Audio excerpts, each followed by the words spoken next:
अस्सलाम वालेकुम। हक़ मौजूद जी सिंध जी लतीफ़। अॼु असीं सुर कल्याण जे दास्तान ॿिएं जी शुरूआत कंदासीं। दास्तान ॿिएं जी थोरी वज़ाहत कंदो हलां त प्रिय वटि नेठ प्रेम जी आगाही थी।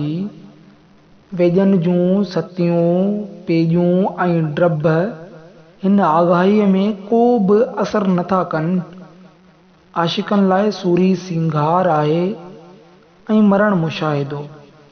जिन खे सचे शराब जी तलब आहे तिन खे पंहिंजो सिर कलाल जी हट ते वधाइणो आहे। जे सची शराब जी सुर्की सिर जे एवज़ मिले त बि सस्ती चइबी। ही हड ऐं चम पिरीअ जी पक बराबरि बि न आहे। सुप्रीअ सां गॾु हिकु साथ घारणु 100 सिरनि खां मथे आहे। सिकण जी माना ई आहे सिर ॾियणु। ही बेबहा शराब लिखई सां थो मिले न सिर ॾियण सां।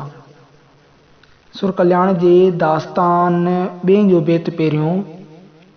अगही अघाई रंज पिरियां खे रसियो चिखियम चङाई सोरांगे सूरीअ तां।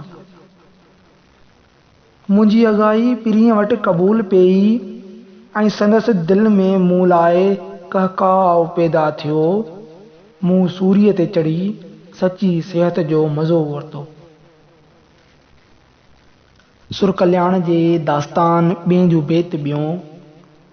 अंधा ऊंधा वेज खल कुॼाड़िया खाईं। अंधा ऊंधा वेज खल कुॼाड़िया खाईं। असां ॾुखीअ ॾेल में तूं प्यारी पेज सूरी जिनी सेज मरण तिन मुशाहिदो। ए अंधा ऐं ऊंधी सम्झ वारा तबीब। ए अंधा ऐं ऊंधी सम्झ वारा तबीब। तूं मूंखे छा लाइ ॾंभ ॾेई मुंहिंजी खल थो जलाईं। असीं जिस्म में जॾा ऐं झुरियल तिन खे तूं वतई पेचूं पियारींदो। जिन लाइ सूरीअ छपर खट आहे तिन लाइ मरण आहे पिरीअ खे पसण। सुर कल्याण जे दास्तान ॿिएं जो बेत टियों। सूरी आहे सिंगार अगही आशिकनि जो। सूरी आहे सिंगार अगही आशिकनि जो। मुड़ण मोटण मिहणो थिया निज़ारी निर्वार। कुसण जो करार असल आशिकनि खे। आशिकनि लाइ असल खां ई सूरीअ ते चढ़णु सचो ज़ेब आहे। सूरीअ खां पासो करणु या सूरीअ तां वापसि वरणु हिननि लाइ ऐब आहे। हू पधिरे पट शहीद थियण जा कोॾिया आहिनि।